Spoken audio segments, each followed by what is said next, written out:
Furniture Clinic Leather Recoloring Balm is a pigmented leather dye in a cream-like texture that works to recolor and reduce the look of scratches and abrasions in uncoated leathers. That's leathers that primarily can absorb materials and compounds. It includes some conditioning properties too.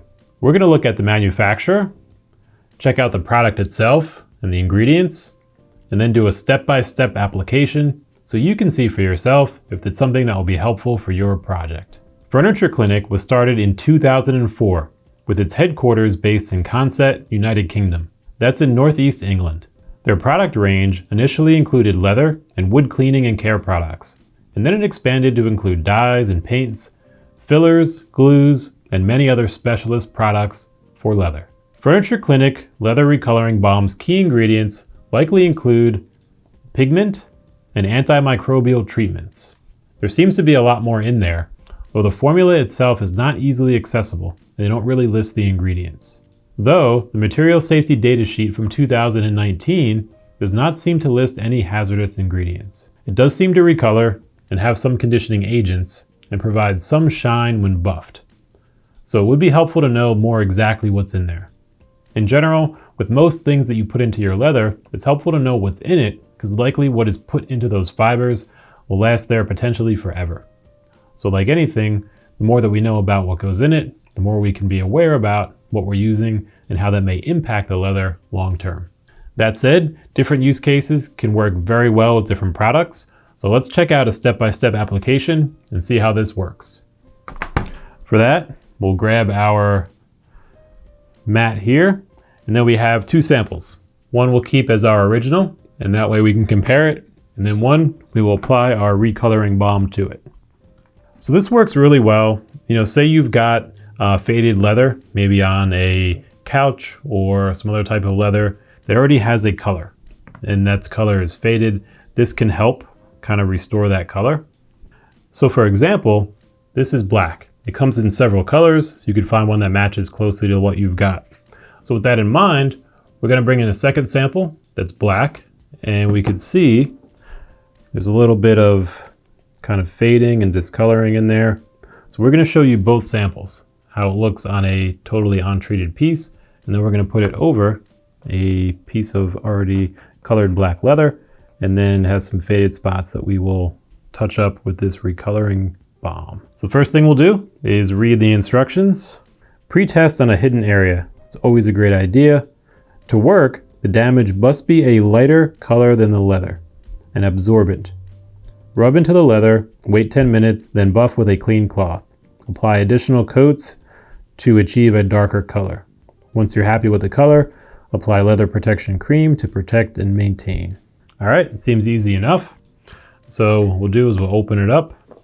And what we've got here, we have a soft cotton cloth. This is going to be generally lint-free, so it won't leave much behind. It also won't scratch your leather, which is good too, because we want to be applying things to it, not damaging it. Another option we have is a cosmetic sponge. These are great because they're soft, relatively absorbent, and will be a great way to apply things to your leather. So we're actually going to use that here for the most part, and we'll keep this right there. So here is what the balm looks like. It's kind of like a gel paste kind of formula. We can actually check it out here as we get a little on there. All right, so we're going to start with our non-colored one, so you can see how it looks on unprotected leather, and then we'll work on our colored one next. So here, we'll just kind of start applying it in a circle. And this is great as an example because they mentioned, you could put on multiple coats to darken it. And the damage must be lighter than the color that you're adding. And so this is excellent because we could see right here, it's not making it instantly the darkest transparent black. We could see that it's already, it's kind of like, it's adding a layer of color, but it's not totally covering it with color, which is actually nice because depending on what you're working with, like if you maybe have a lighter black, it doesn't mean that you have to have this exact black. You can layer it to kind of get that effect. So we're gonna let that dry a moment. We'll come back to that. Let's take our other sample here that has the marks and kind of the wear, and we'll get a little more on our sponge, and we're gonna cover those up. See how this works.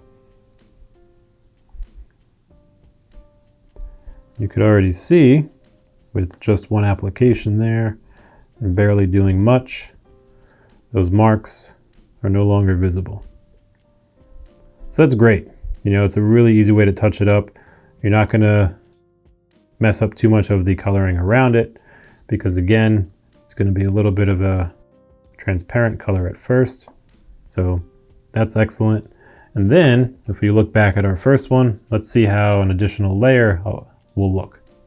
Also keep in mind, we haven't let this dry for the full time period. So bear that in mind. This isn't going to be an exact result, though it will give an example of if we do multiple coats, you know, how are things going to look as we put more on.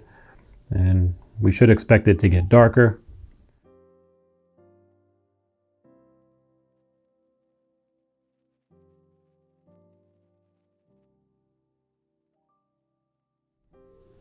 All right, I think we'll start back up in a second.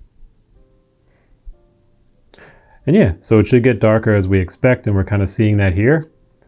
Even though we're, I think maybe 3 light coats in, and now we can barely see the leather below it. Let's do one more just to kind of see what that looks like. And also mention this can help fill in, you know, light scratches and things like that.